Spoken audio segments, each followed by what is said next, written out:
ہم آگے پیچھے تلاوت کریں گے، اس کے بعد پھر ہم آج کی تلاوت کو سماعت فرمائیں گے۔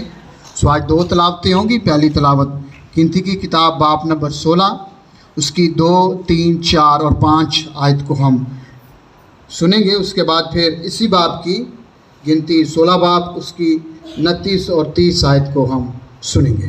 سو پہلے ہم زبور 119 آیت نمبر 105 اور 6 آگے پیچھے تلاوت کریں گے۔ تیرا کلام میرے قدموں کے لیے چراغ اور میری راہ کے لیے روشنی ہے۔ میں نے قسم کھائی ہے اور اس پر قائم ہوں کہ تیری صداقت کے احکام پر عمل کروں گا۔ سو میری درخواست ہے بھائی بابر آئیں گے اور تلاوت میں رہنمائی کریں گے۔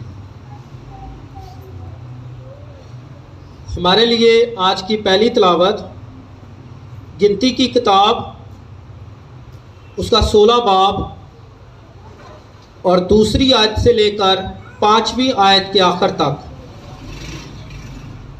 اور بنی اسرائیل میں سے 250 اور اشخاص جو جماعت کے سردار اور چیدہ اور مشہور آدمی تھے، موسیٰ کے مقابلہ میں اٹھے، اور وہ موسیٰ اور ہارون کے خلاف اکٹھے ہو کر ان سے کہنے لگے، تمہارے تو بڑے دعوے ہو چلے، کیونکہ جماعت کا ایک ایک آدمی مقدس ہے اور خداوند ان کے بیچ رہتا ہے، سو تم اپنے آپ کو خداوند کی جماعت سے بڑا کیوں کر ٹھہراتے ہو؟ موسیٰ یہ سن کر منہ کے بل گرا۔ پھر اس نے کورہ اور اس کے کل فریق سے کہا کہ کل صبح خداوند دکھا دے گا کہ کون اس کا ہے اور کون مقدس ہے، اور وہ اسی کو اپنے نزدیک آنے دے گا، کیونکہ جسے وہ خود چنے گا اسے وہ اپنی قربت بھی دے گا۔ خدا کا کلام کا پڑھا اور سنا جانا باعث برکت ہو۔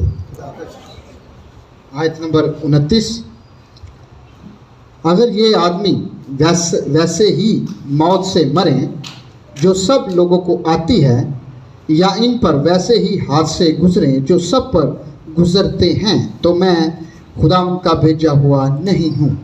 پر اگر خداوند کوئی نیا کرشمہ دکھائے اور زمین اپنا منہ کھول دے اور ان کے گھر بار سمیت نگل جائے اور یہ جیتے جی پتال میں سما جائیں، تو تم جاننا کہ ان لوگوں نے خداوند کی تحقیر کی ہے۔ خداوند کے کلام کے پڑھے اور سنے جانے پر اس کی برکت ہو۔